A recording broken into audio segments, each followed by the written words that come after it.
Give another example about KRA where they say, you know what, you cannot collect taxes.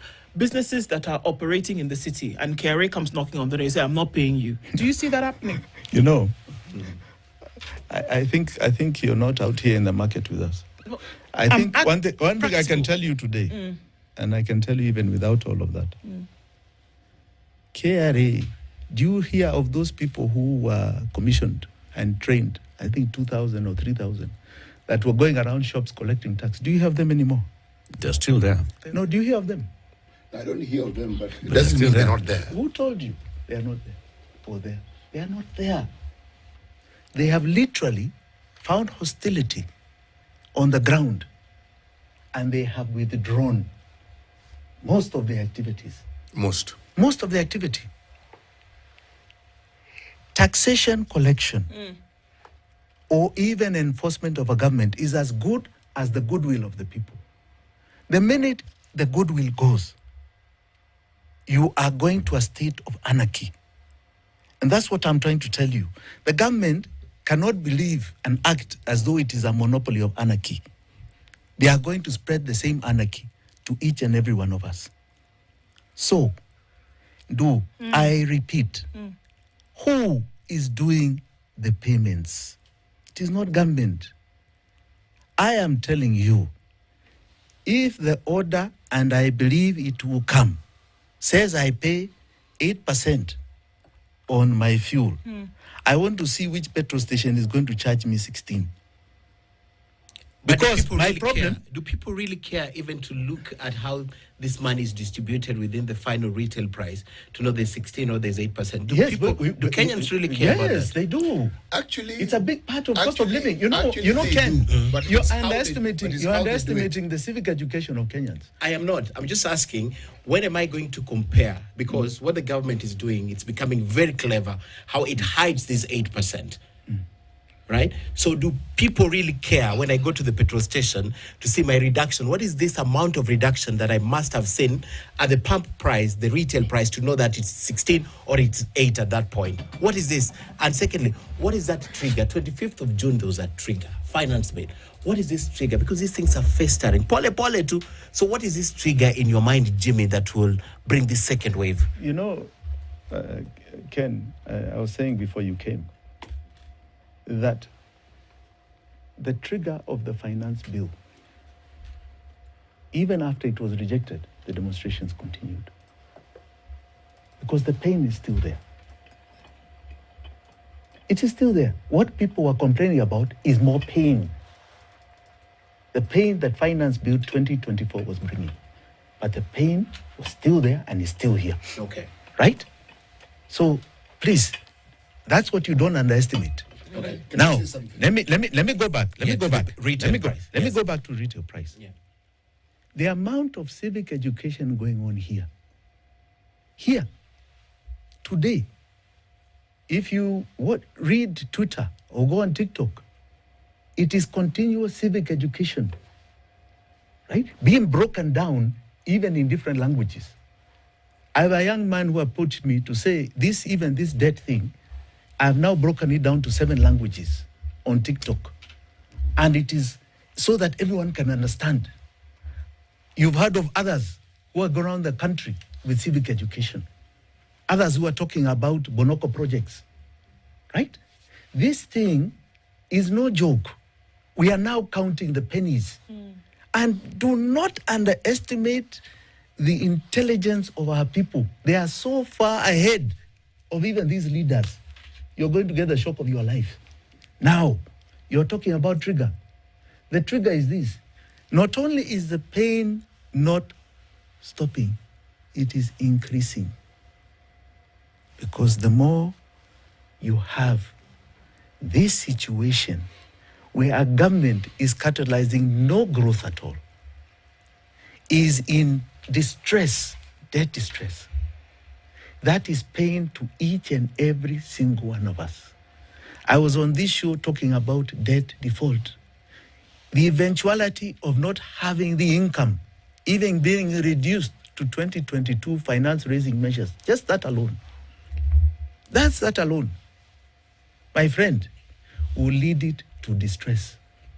will lead it to default.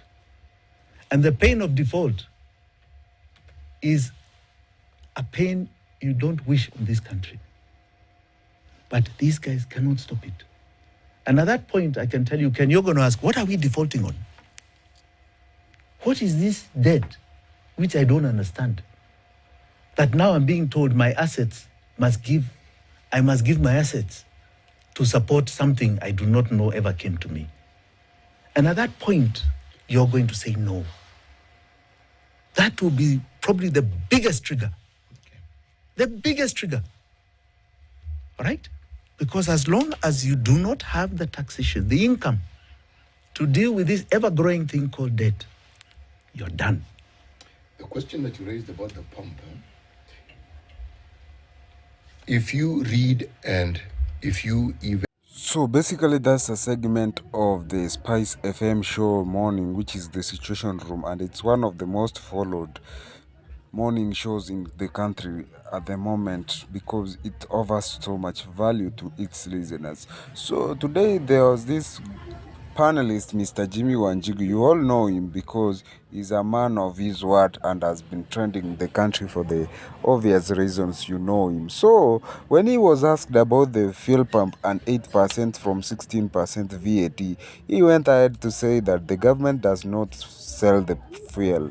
That's what most Kenyans don't know, because there is a way that the government has subcontracted this thing, and by subcontracting it, it means that it's brought in by a few companies which distribute to others. So in terms of the 8% VAT, they will just obey the law, because whether it's illegal or not, they will just have to obey, because they know they will be put down to the ground. So they will have no chance but to obey the laws which is in place, because KRA will be sent to them, EACC and other government entities will be sent to them, so that they can undermine or be kind of threatening to them, so that they will pay this money.